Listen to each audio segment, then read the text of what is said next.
अभी हमारे भाइयों ने आपके अधिकारों के बारे में, संविधान में आपका क्या अधिकार है, आपके कौन से महापुरुष ने आप लोगों के लिए क्या किया, इसको आप लोगों को बताएं। क्या हम जय भीम जय सतनाम कहने से उनके अधिकारों को बजा सकते हैं? आज आपके नगर में एक पार्षद बना तो आपका ताकत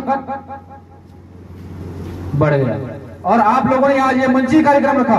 अगर सोचो कि आप आज एक पार्षद बनाए हो, कल एक नगर अध्यक्ष बनाओगे, परसों एक जनपद अध्यक्ष बनाओगे और नरसों फिर जिला अध्यक्ष बनाओगे और उसके बाद में क्या बनाओगे, विधायक बनाओगे, तो आपका ताकत कितना रहेगा?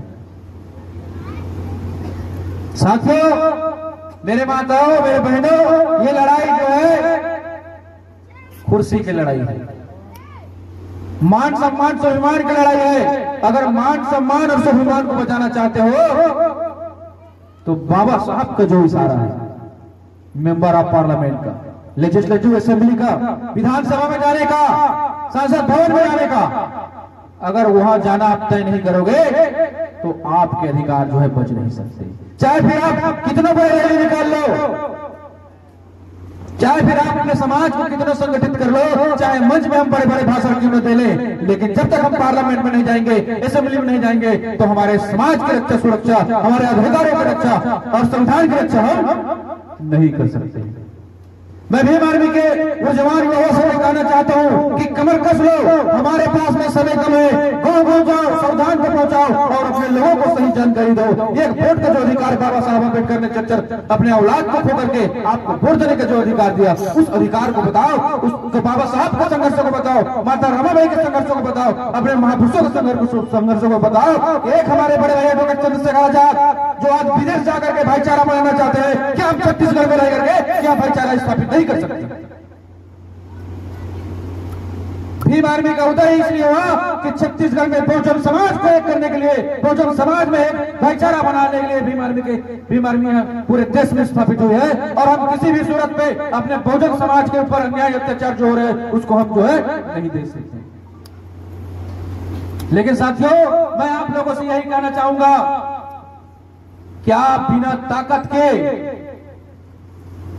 हम अपने अधिकारों को बचा सकते हैं?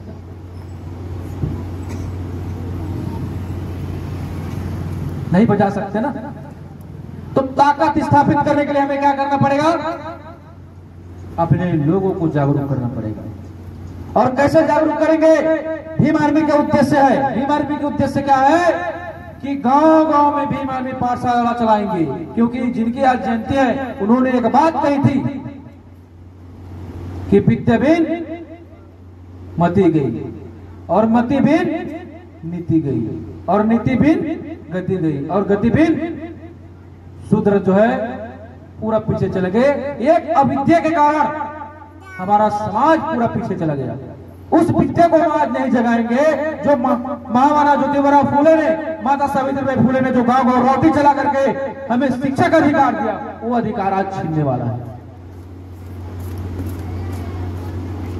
क्योंकि बाबा साहब अम्बेडकर ने कहा था कि शिक्षा वो शरणी का दूध है जो जितना पिएगा उतना दहाड़ेगा। और हमारा अपने समाज की सुरक्षा के लिए, अपने समाज के सम्मान के लिए हमें क्या करना पड़ेगा? शिक्षित होना पड़ेगा।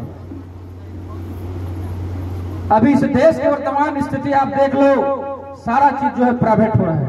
आज सरकारी स्कूल में बच्चा जो है FR नहीं जानता। तो क्यों नहीं जानता?